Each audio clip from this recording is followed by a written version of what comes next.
Hello and welcome to Books of Blood. My name is John, and today I've got a review of The Malan Witch by Catherine Cavendish. Now, this was an advanced reader copy that was sent to me by Silver Shamrock Publishing.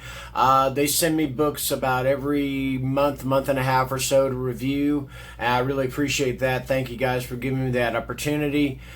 So normally today, I usually read the synopsis and I give you my thoughts on it, but today I'm going to forego that and just try to tell you a little bit about what the book is about. It's a small book. I mean, it's only 111 pages, so it's about this woman who she's just lost her husband to an illness. I believe it was a brain tumor, and so she borrows her sister's cabin, or not a cabin, it's a cottage. It's like a little cliffside cottage in England, so she can just go there and relax and just kind of recharge her batteries. And so anyway, she's getting moved in and everything's going great and stuff, but then she starts noticing these little things like there's this crow, and this crow is acting really aggressive toward her. Also, she starts smelling this odor, kind of like an odor of death, like something has died in the house, but she can't figure out what it is. And then she starts finding these strange little objects, like this little doll and stuff. So anyway, she goes into town and she starts, asking around. Well, not really asking around. She's at this little diner, and she starts talking to the waitress, and the waitress is asking her, "What's going on with you? Where are you staying and stuff?" And she says, "Well, I'm staying in the Malan cottage." And she's just like, "Whoa, wait a minute, what's going on?" And she tells her the legend about these two witches. They were sisters, and they were just really evil. And they basically, their lover was this demon known as Malan. And he's like one of Satan's big soldiers or whatever, big soldier demons and stuff. Well, anyway, these two witches were burned at the stake.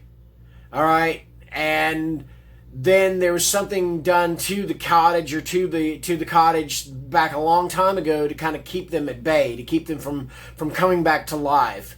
And her sister, Robin's sister, has inadvertently destroyed one of the objects that keeps them from coming back. So one of the sisters has come back, and now she's bound and determined that she's going to bring her sister back as well, so they can once again wreak havoc on everybody in the village and just do their whatever type of evil it is that witches do.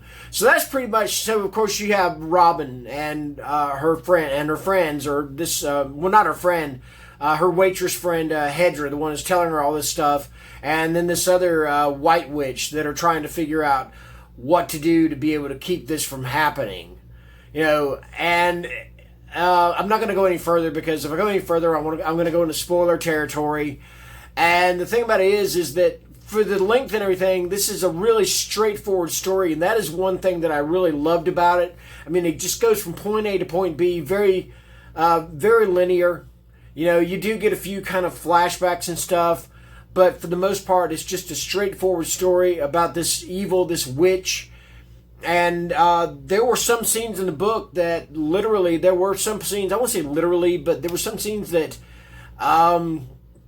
where Robin wakes and there's like this presence in her room, or she starts seeing these kind of shadowy figures in her room and stuff. And those parts in the book were actually very creepy, and it actually had the hair standing up on the back of my neck a couple of times, because we know what it's like to, whenever you're sleeping, you wake up, and especially when you're in an unfamiliar environment, and you just get the feeling that something is there with you, and you don't know what it is, and you don't know what to do about it. Do you turn the light on? Do you just lay still? Or what? So yeah, like I said, there was those scenes in the book. So I really enjoyed this book. I mean, I read it pretty quickly. I think it took me about 2 hours to read, maybe 3 hours.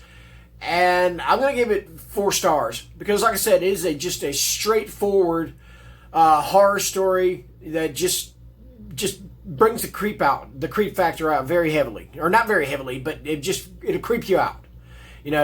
If you're somebody that gets creeped out by things in the dark and stuff, and the unknown, or witches and things like that, this book will definitely, raise the hairs on the back of your neck. All right. So yeah, that's my review for the Malan Witch. I'll hold it up again. 4 stars. And that's going to do it. This is my review. Thank you very much for watching, and enjoy the rest of the weekend. Bye.